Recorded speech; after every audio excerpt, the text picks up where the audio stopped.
Salut les amis, et bienvenue sur les yeux de Benoît pour notre tirage de la semaine. Alors, cette semaine, je vous propose de découvrir un tarot qui est ultra connu et qui a été réalisé aussi par des personnes ultra connues. Donc, par Monsieur Camoin, d'accord, et ni plus ni moins que par Alexandre Jodorowsky. Donc, ces deux personnes-là ont réalisé, je dirais, une interprétation, une révision du tarot de Marseille. Ils l'ont restauré dans leur pureté originelle. Alors, quand on étudie un petit peu les tarots de Marseille, on s'aperçoit que ils sont pas loin de la vérité. Ces deux messieurs, lorsqu'ils ont travaillé, ils ont été vraiment un peu plus loin, je dirais, que le tarot de Marseille habituel, celui que vous connaissez, à savoir le Grimaud. Le Grimaud, il faut savoir que ce n'est pas le tarot original de Marseille. Il y en a des bien plus anciens. Ça a juste été, je dirais, un tarot qui s'est adapté à notre époque. Je dirais que ça a été vraiment le premier tarot avec un gros tirage industriel. Donc pour ça, ils ont dû adapter certaines choses. Il faut savoir quand même que Philippe Camoin, je dirais, a étudié pendant de nombreuses années le tarot. Il avait été à la base. Il est un descendant direct de la famille Camoin, une famille d'imprimeurs marseillais du tarot de Marseille. Donc il faut savoir aussi que cette famille, je dirais, elle a connu son apogée. Et auparavant, on a eu, je dirais, l'origine de la fabrique qui remonte à 1760, qui était créée par Nicolas Convert. Vous verrez, Nicolas Convert, c'est aussi, je dirais, un nom dans le domaine du tarot qui est extrêmement connu. Donc ces deux messieurs, vous verrez, Jodorowsky a écrit pas mal de choses sur le tarot. Il y a pas mal de bouquins qui sont sortis à travers lui. Philippe Camoin également, je crois, continue à donner des cours sur le tarot de Marseille. Donc deux grands messieurs qui ont essayé, je dirais, de restituer les cartes. Alors pour vous montrer un petit peu, voilà, des cartes assez lumineuses, à fond blanc, très classique, somme toute. Sauf que les couleurs, je dirais, sont un petit peu moins bariolées, un petit peu moins flashy peut-être que le tarot de Marseille de chez Grimaud. Également le dos, je sais que beaucoup d'entre vous aiment beaucoup voir. Voilà, le dos. Alors c'est plutôt bien fait, franchement c'est du beau boitage, la souplesse des cartes est assez bonne, franchement c'est assez agréable de trouver, je dirais, ce genre de tarot. Et vous avez trouvé également The Art of Tarot. Yeah. Oui, j'ai un excellent accent anglais, vous le savez, c'est naturel. N'hésitez pas à aller voir, c'est un jeu qui est assez sympa. N'hésitez pas aussi, je dirais, à vous enrichir en allant chercher différents tarots. Quand vous n'avez qu'un seul tarot, je dirais, vous n'avez vu qu'une seule chose. Alors comme à chaque fois, je vous propose de prendre un petit peu de temps pour vous, une petite minute de méditation. C'est moi qui, je dirais, va vous accompagner, vais interpréter pour vous les cartes. N'hésitez pas aussi de temps en temps à vous tirer les cartes de manière, je dirais, cool. Une carte par jour, c'est bien. Ça vous permet de découvrir le tarot de Marseille. Pour ceux qui auraient des doutes, qui ont du mal à s'y mettre, n'hésitez pas à nous rejoindre sur Les Yeux de Benoît, le groupe Facebook, et à vous abonner à ma chaîne. J'ai déjà fait une petite vidéo sur le tarot de Marseille, sur les interprétations. Je fais une mini-histoire, je vous laisserai découvrir ça, pour ceux qui n'ont pas découvert, sur le tarot de Marseille et, je dirais, le fonctionnement des lames majeures. Les lames mineures vont venir, je dirais, dans peu de temps, vous verrez. Ce sera cadeau. Allez, je vous laisse une minute et je vous retrouve juste après.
Ça y est, Bien détendu? Allez, continuez, restez bien détendu, c'est moi qui m'occupe du reste. La première carte. Alors la première carte, ouais, super, j'adore cette carte-là, c'est l'étoile. Alors l'étoile, je dirais, elle va vous amener cette semaine à laisser libre cours à votre intuition. Si vous étiez bloqué par le passé, eh bien, je dirais cette semaine, ça va être une semaine de déblocage. On va, je dirais, trouver les moyens, les personnes, les choses nécessaires au déblocage. Tout est possible avec l'étoile. N'oubliez jamais, parfois les gens vont se décourager, vont dire oh, j'y arriverai jamais, c'est pas possible, c'est pas mon truc. Alors, si c'est pas votre truc, bah changez, n'hésitez pas. Ça va peut-être pas se faire du jour au lendemain, ça je l'entends bien, mais n'hésitez pas à changer. Comme ça, au moins, vous trouverez la voie qui vous correspond. C'est extrêmement important. Si vous n'êtes pas bien dans une entreprise, dans un couple, dans une maison, changez. Essayez de trouver quelque chose qui vous correspond mieux. Ce serait une maison peut-être plus petite, un job peut-être un petit peu moins bien payé, une femme ou un homme qui sera peut-être d'un niveau social un petit peu moins intéressant, mais vous vous sentirez bien. N'hésitez pas, c'est extrêmement important. L'étoile également, je dirais, appelle une certaine chance. Il y a également un côté graphique au niveau de l'étoile. Si vous êtes artiste, je dirais cette carte vous concerne vraiment.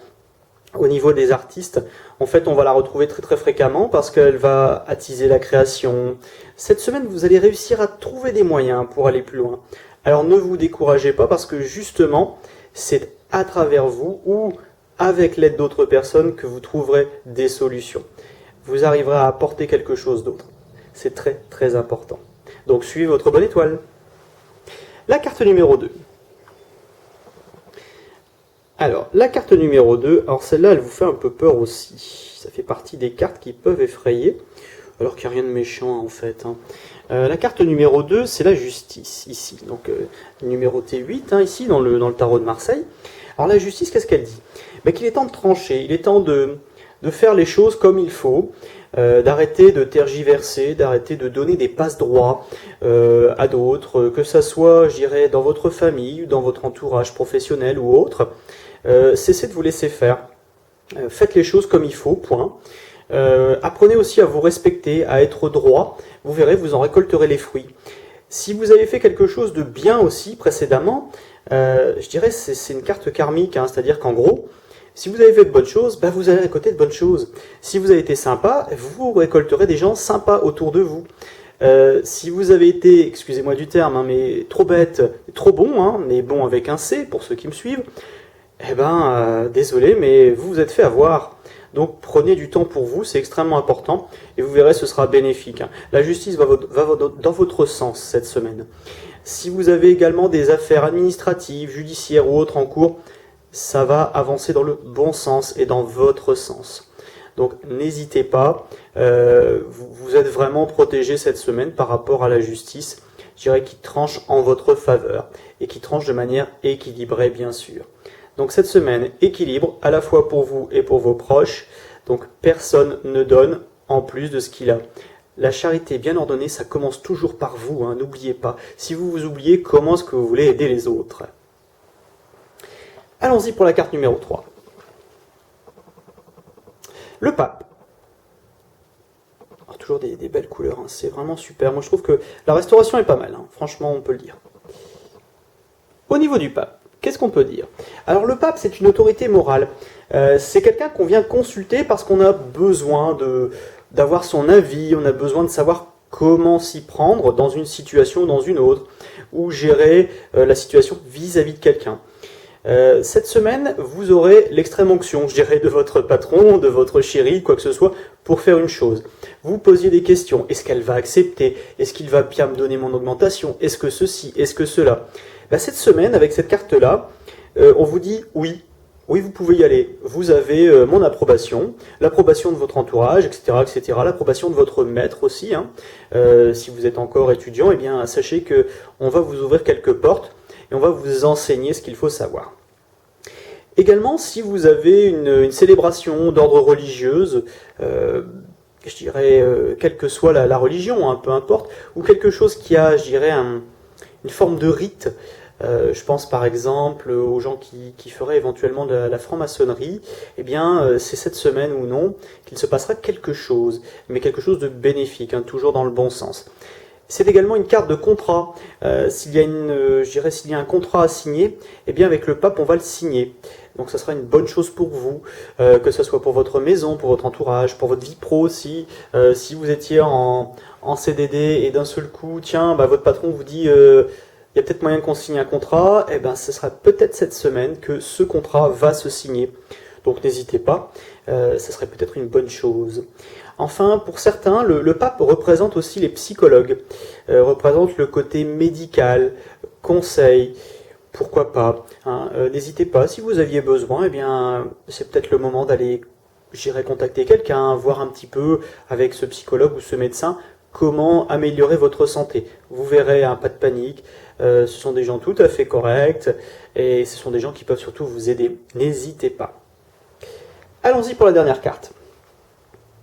Alors la dernière carte, c'est la roue de fortune. Alors là pareil, la roue de fortune numéro 10, je dirais, elle arrive presque au milieu du tarot. Cette roue de fortune, elle vous indique qu'il faut voir des changements arriver. Vous allez arriver à une période de changement, une certaine charnière avec votre vie, quelle qu'elle soit. Et il y a des choses qui vont changer. Alors, n'allez pas contre ces choses. Vous verrez, parfois, c'est un peu pénible. Parfois, on vous dit, oui, mais il faut pas avoir peur du changement, vous inquiétez pas. Puis vous voyez un truc arriver, on vous dit, oui, je vous licencie. Ah, mais si vous me licenciez, ça va pas aller. Non.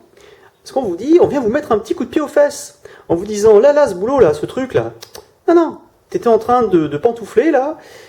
On va te donner une nouvelle chance pour te trouver un boulot plus intéressant, où tu pourras vraiment t'épanouir bien plus que dans ce boulot-là. Alors vous verrez, c'est pas toujours le cas, mais on vous pousse à aller dans ce sens-là. Quoi qu'il arrive, n'oubliez pas, si vous avez une épreuve, c'est toujours dans le bon sens qu'il faut la prendre. En gros, c'est se dire, bon, j'ai un souci, comment je vais faire pour qu'elle devienne positive ?